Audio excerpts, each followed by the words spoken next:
오늘 은혜 받으실 하나님 말씀은 사무엘하 18장 24절에서 33절 말씀입니다. 구약성경 493면 전후에 있는 사무엘하 18장 24절에서 33절까지 있는 말씀입니다. 찾으셔서 우리 함께 합독하도록 하겠습니다. 함께 봅니다. 때에 다윗이 두 문 사이에 앉아 있더라. 파수꾼이 성문 위층에 올라가서 눈을 들어보니 어떤 사람이 홀로 달려오는지라. 파수꾼이 외쳐 왕께 아뢰매 왕이 이르되 그가 만일 혼자면 그의 입에 소식이 있으리라 할 때에 그가 점점 가까이 오니라. 파수꾼이 본즉 한 사람이 또 달려오는지라. 파수꾼이 문지기에게 외쳐 이르되 보라 한 사람이 또 혼자 달려온다 하니 왕이 이르되 그도 소식을 가져오느니라. 파수꾼이 이르되 내가 보기에는 앞선 사람의 다름질이 사독의 아들 아히마스의 다름질과 같으니이다 하니 왕이 이르되 그는 좋은 사람이니 좋은 소식을 가져오느니라 하니라. 아히마스가 외쳐 왕께 아뢰되 평강하옵소서 하고 왕 앞에서 얼굴을 땅에 대고 절하며 이르되 왕의 하나님 여호와를 찬양하리로소이다. 그의 손을 들어 내 주 왕을 대적하는 자들을 넘겨주셨나이다 하니 왕이 이르되 젊은 압살롬은 잘 있느냐 하니라.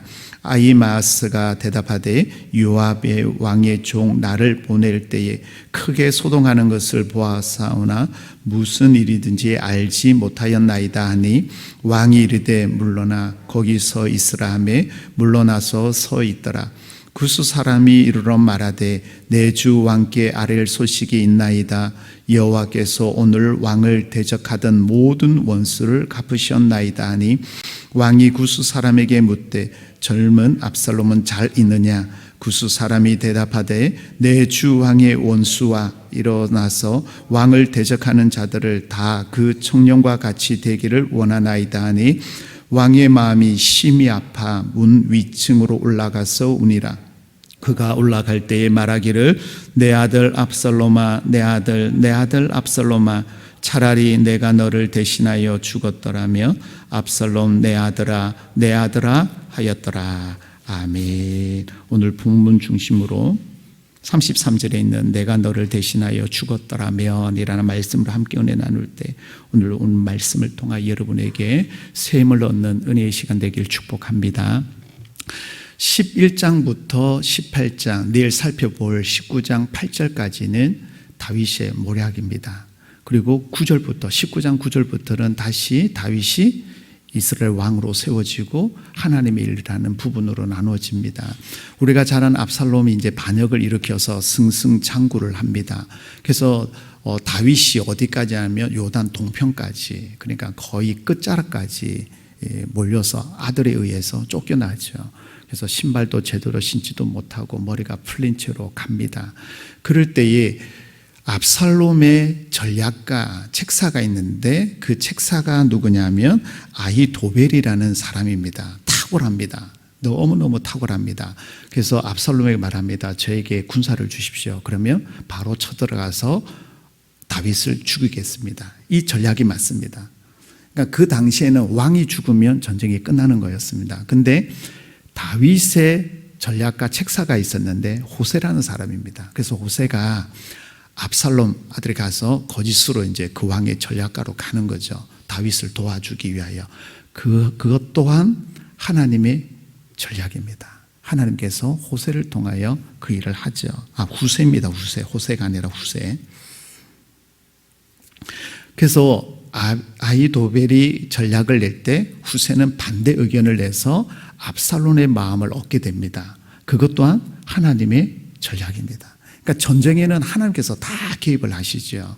그래서 이런 쫓겨나는 신세 중에 다윗이 많은 어려움을 당하는데 다윗이 세 때를 나눕니다. 그 왕을 장수를 통해서 세 때를 나누는데 그때 요압의 한때, 요압의 아들 아비새를 통하여 한때, 그리고 가드 사람 이때라는 사람이 있습니다. 이때라는 사람은 끝까지 왕을 쫓았던 장수 중에 이 세 파트로 나누어서 전쟁을 하는데 압살롬과 도대체 할 수 없는 전쟁입니다. 그 당시에는 인원수가 많으면 승리하게 되는데 압살롬이 거의 이기가는 시점입니다. 그때 이 세 왕이 나갈 때 다윗도 나도 나가서 싸우리라고 말할 때 장수들이 이런 말을 합니다. 왕은 10,000명보다 더 귀합니다. 소중합니다. 그 말은 뭐예요? 왕이 죽으면 전쟁이 끝난다는 말은 아히도벨의 말이 맞습니다.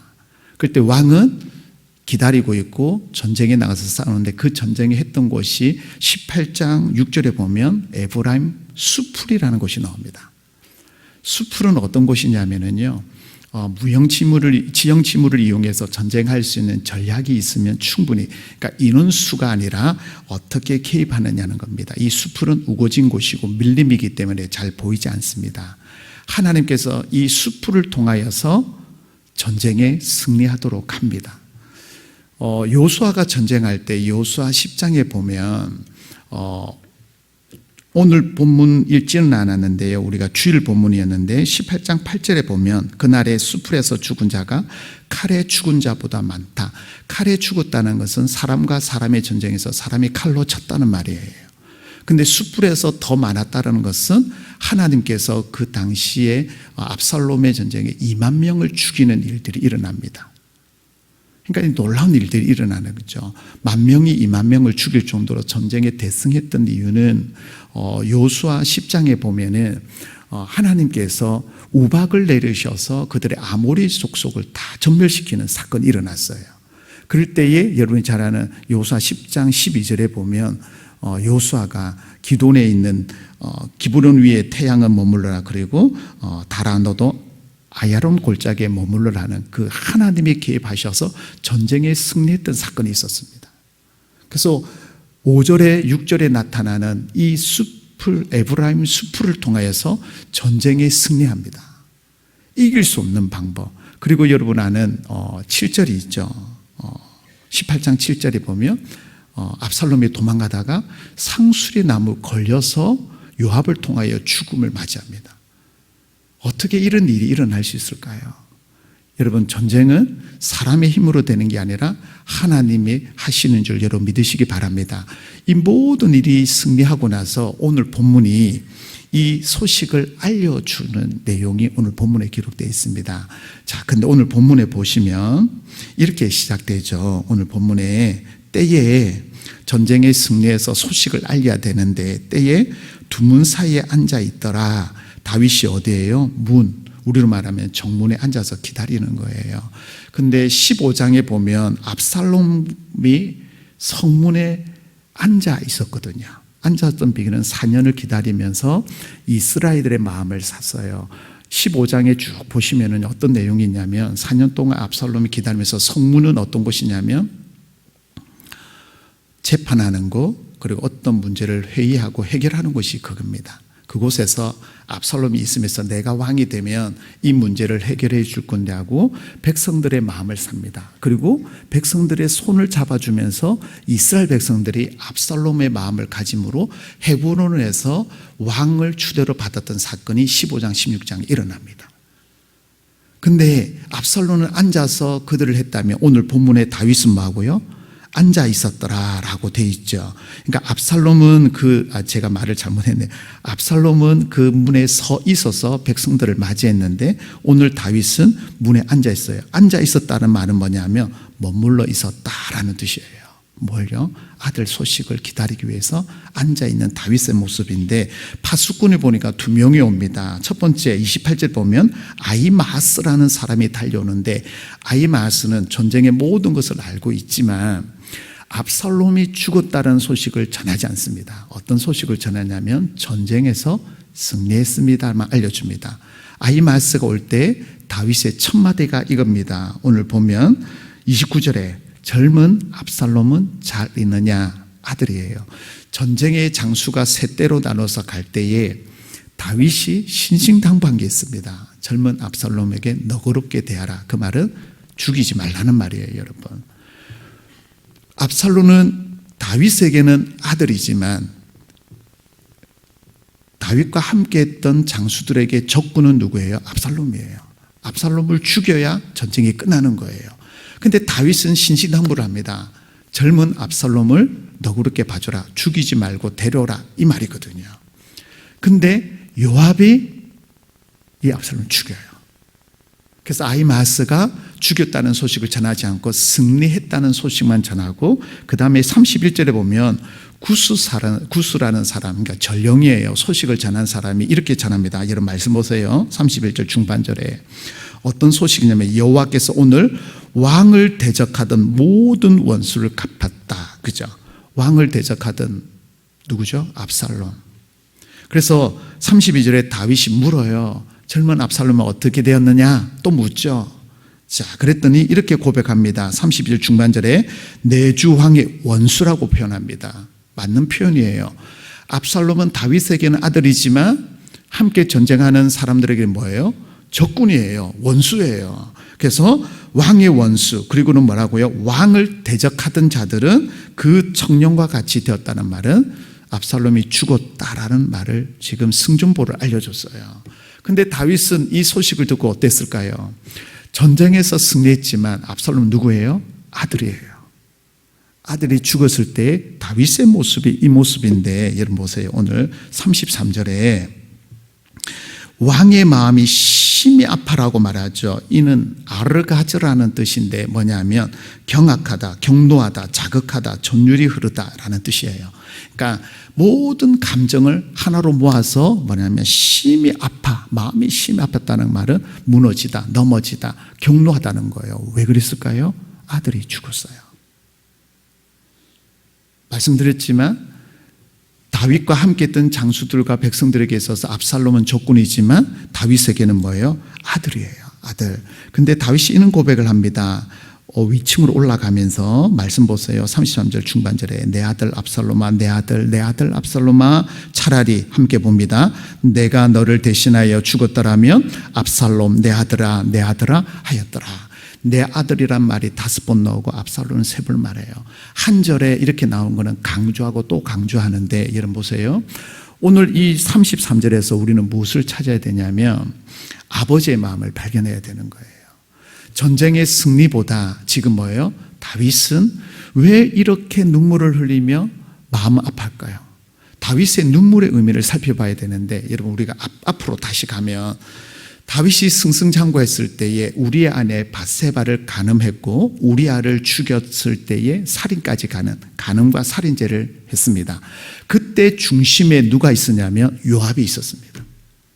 다윗이 요압을 통하여 우리아를 전쟁에 보내서 죽이는 일에 요압이 핵심에 있었습니다. 자, 그리고 아들 암논이 다말을 간음할 때, 범죄할 때 중심에 누가 있었냐면 요압이 있었습니다. 요압이. 자, 그리고 압살롬이 암논을 죽이는 살인 사건이 있었죠. 그러니까 이 모든 사건의 중심은 누가 있었어요? 요압과 다윗이 있었습니다. 그래서 다윗이 말하는 게 오늘 33절에 왜요? 이 모든 것이 심히 마음 아픈 이유가, 그리고 내가 너를 대신하여 죽었더라면 말은 뭐예요? 내가 죄를 짓고 내가 죽어야 되는데 내 대신 누가 죽었다는 거예요? 압살롬. 암논이 죽고 다말이 범죄하는 일들이 일어났다라고 다윗은 가슴치고 있는 거예요. 뭐예요? 자신이 죄를 짓지 않았더라면 이런 사건이 일어나지 않았다는 것을 다윗은 알고 있었습니다. 그래서 다윗이 나단 선지자를 통하여 범죄했을 때 하나님께서 다윗은 용서하지만 그 왕의 그 가문은 계속 이어가도록 하죠. 그러나 그 죄값은 반드시 칼이 끊어지지 아니하라는 말씀이 그대로 이루어지는 것을 봅니다. 그래서 내일 말씀 보겠지만 승리를 했는데 아무도 기뻐하지 않습니다. 왜요? 왕이 슬퍼하는 눈물이에요. 자, 그러면 이 왕의 눈물은 어떤 의미일까요, 여러분? 승리보다 아들이 죽음의 의미입니다. 아버지의 마음은 어떤 마음일까요? 기다리고 아들이 잘못했을 때 모든 고통과 허물을 다 덮어주는 게 아버지입니다. 아버지는 기다리는 사람입니다.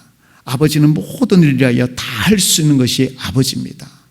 그래서 다윗이 할 수 있는 모든 것을 동원했지만 요압은 죽이는 겁니다. 왜 여러분 그 압살롬을 죽였을까요? 다윗이 범죄하여서 간음하고 살인하여 우리아를 죽였는데 압살롬은 지금 암논을 죽이는 살인자와 반역을 일으킨 우리의 원수인데 요압이 그래서 남들은 다윗의 말처럼 압살롬을 죽이지 못합니다. 그러나 요압이 칼을 가지고 압살롬을 죽이는 거죠. 왜일까요? 다윗이 그런 일을 행했던 것처럼 핵심의 요압이 있어서 압살롬을 죽이는 일들이 일어나는 거죠. 이 죽음을 통하여 다윗은 뭐라고요? 내가 너를 대신하여 죽었더라며 자신의 죄 때문에 아들이 죽는 모습을 보고 다윗은 눈물을 흘리기 시작합니다. 여러분 기억하셔야 될 게 있습니다. 내가 너를 대신하여 죽었더라며. 보세요. 내가 죄를 짓고 내가 죽어야 되는데 우리를 위하여 나를 위하여 예수 그리스도께서 죽으셨습니다. 오늘 이 다윗의 고백이 우리가 조금 더 영적으로 말하면 하나님 아버지의 마음이에요. 내가 죄를 짓고 내가 범죄하고 어제도 아니요 나는 하나님 앞에 바로 서지 못한 그런 죄인이지만 하나님께서는 이 땅에 예수 그리스도를 보내주셔서 저와 여러분의 죄를 용서하시고 하나님 백성으로 삼아주신 줄 여러분 믿으시기 바랍니다. 이게 아버지의 마음이에요. 그래서 하나님께서는 한 영혼도 더 하나님 말씀 앞에 서서 회개하여 돌아오기를 기다리고 기다리신 분이 우리 아버지십니다. 오늘 우리가 내일 이제 8절까지 다윗이 모락되지만 19장 9절부터는 다시 하나님께서 이스라엘 왕을 세우셔서 모든 것을 평정하는 것을 여러분 보게 됩니다. 다윗은 하나님 마음에 합한 자였습니다.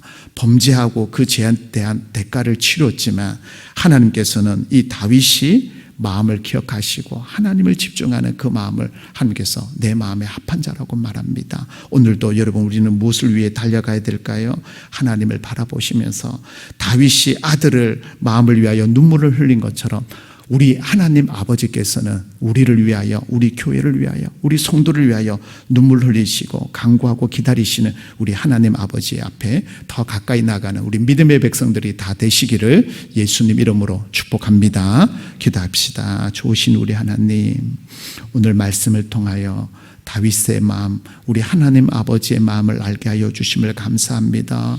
우리 성도들을 위하여 눈물로 기도하며 기다리시는 그 하나님 앞에 더 가까이 나가는 우리 믿음의 백성들이 되도록 인도하여 주옵소서. 특별히 자녀들을 위하여 간구하며 기도하며 모든 문제를 가지고 기도하는 주의 백성들의 기도를 들으사 닫혀있는 문들이 열려지는 역사가 있도록 도와주옵소서. 해외에 군문에 지방에 있는 여러 가지 시험을 앞두고 있는 자녀를 위하여 눈물로 기도하는 우리 부모님들의 기도를 들으사 응답하여 주셔서 하나님 닫혀있는 문들이 활짝 열려지는 역사가 있도록 함께하여 주옵소서. 오늘도 환우들에게 만져주셔서 치유의 강선을 비춰주심으로 회복의 은혜가 있게 하시고 치유의 역사가 있도록 도와주시옵소서. 오늘도 하나님 은혜에 감사하여 간구하며 기도하며 나아갈 때에 우리의 기도를 들으사 응답하여 주시되 오늘도 다윗의 마음과 하나님 아버지의 마음을 가지고 나가는 우리 모든 성도들이 되도록 함께하여 주시옵소서. 예수 그리스도의 이름으로 기도드리옵나이다. 아멘.